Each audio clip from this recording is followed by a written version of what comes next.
had to endure a terrorist attack. We are in end times, ladies and gentlemen, whether you like it or not. The United States will withdraw from the Iran nuclear deal.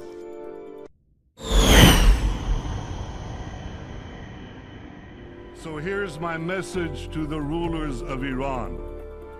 Your plan to destroy Israel will fail. It's difficult to imagine just precisely how this thing will manifest itself. No one had expected that something like this was about to happen.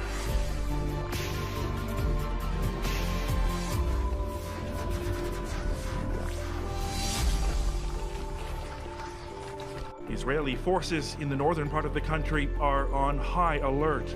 They were expecting that Iran would retaliate after several of its soldiers were killed in those previous Israeli strikes.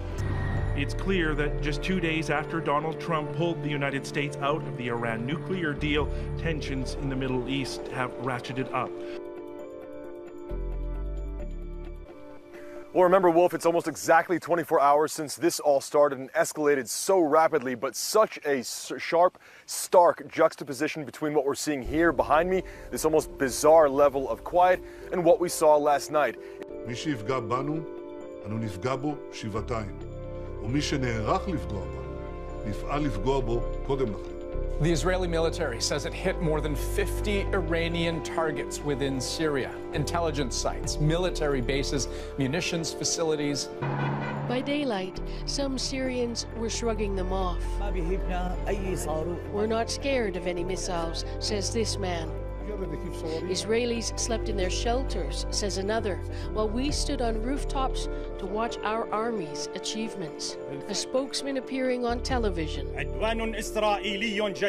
With a very high level of readiness, our air forces destroyed a large amount of Israeli missiles, he said, not admitting to any major losses.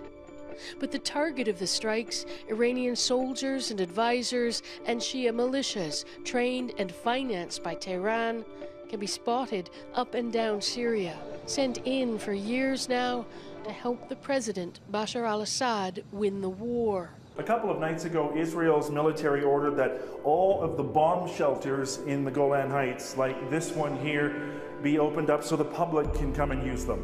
We will not tolerate a military presence with offensive capabilities that is in the hands of the extremist Quds Force, that is part of the Revolutionary Guard inside Syria, with a tactical capability to menace and terrorize Israeli civilians. But while this escalation is concerning, neither Iran nor Israel right now appear to want an all-out war.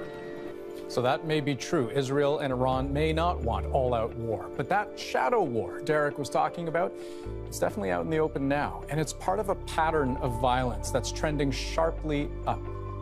Why? Well, from Israel's perspective, it's being surrounded. In Lebanon, the Gaza Strip, and of course Syria, Iran's influence and threat potential keeps growing. Iran's most powerful proxy, Hezbollah, essentially runs southern Lebanon. And elections just this past weekend gave the group more influence over the country's politics. On Israel's southern flank, the militant group Hamas runs the Gaza Strip. That group's links to Iran have run hot and cold, but they have recently restored ties. And in Syria, Iran has gone all in.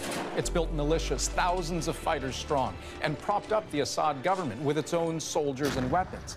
That's a lot of hostile Iranian military assets right on Israel's border. And zooming out, Russia backs both Iran and Assad to support its interests in Syria, while behind Israel, there's the U.S. Donald Trump's cabinet is stacked with hawks, keen to put more pressure on Tehran. They'll negotiate. Or something will happen.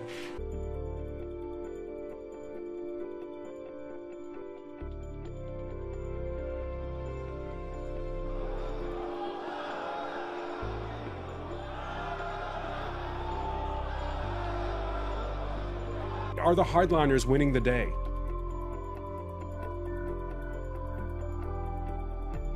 Yeah, and I think much of this rhetoric is an indication of how disappointed Iranians are in the Europeans. Many Iranians, both moderate and hardliners, are disappointed that the E3, the UK, Germany, the UK, and France didn't stand up to Mr. Trump.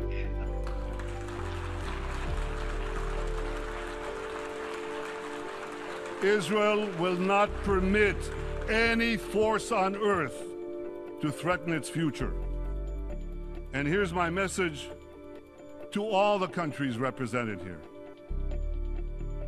Whatever resolutions you may adopt in this building, whatever decisions you may take in your capitals, Israel will do whatever it must do to defend our state and to defend our people.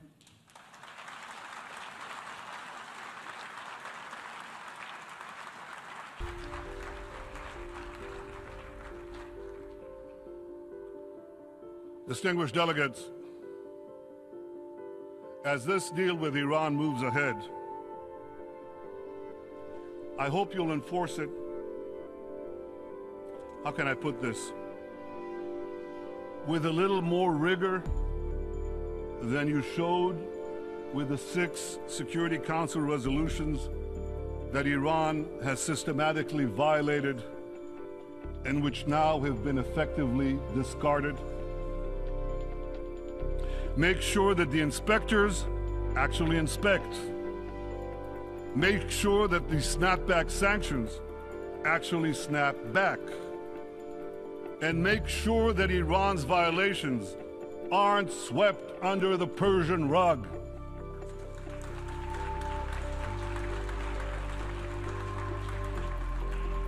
Well, of one thing I can assure you,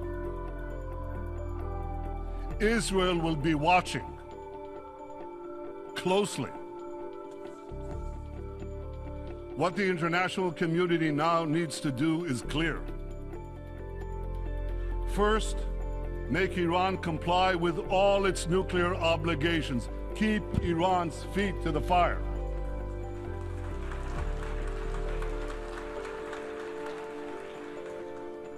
Second, check Iran's regional aggression.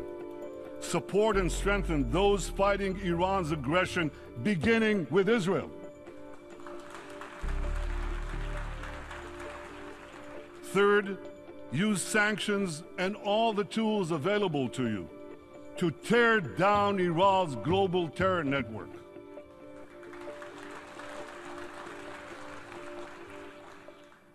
Ladies and gentlemen, Israel is working closely with our Arab peace partners to address our common security challenges from Iran and also the security challenges from ISIS and from others. We're also working with other states in the Middle East, as well as countries in Africa, in Asia, and beyond. Many in our region know that both Iran and ISIS are our common enemies. And when your enemies fight each other, don't strengthen either one, weaken both.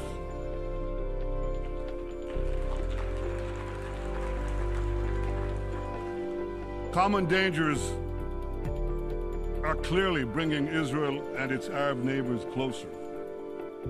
And as we work together to thwart those dangers, I hope we'll build lasting partnerships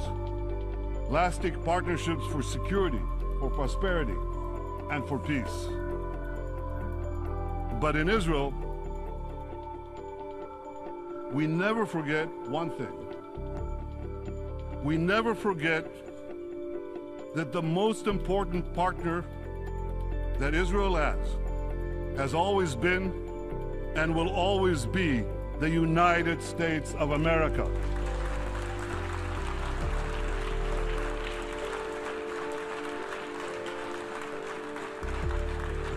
The alliance between Israel and the United States is unshakable.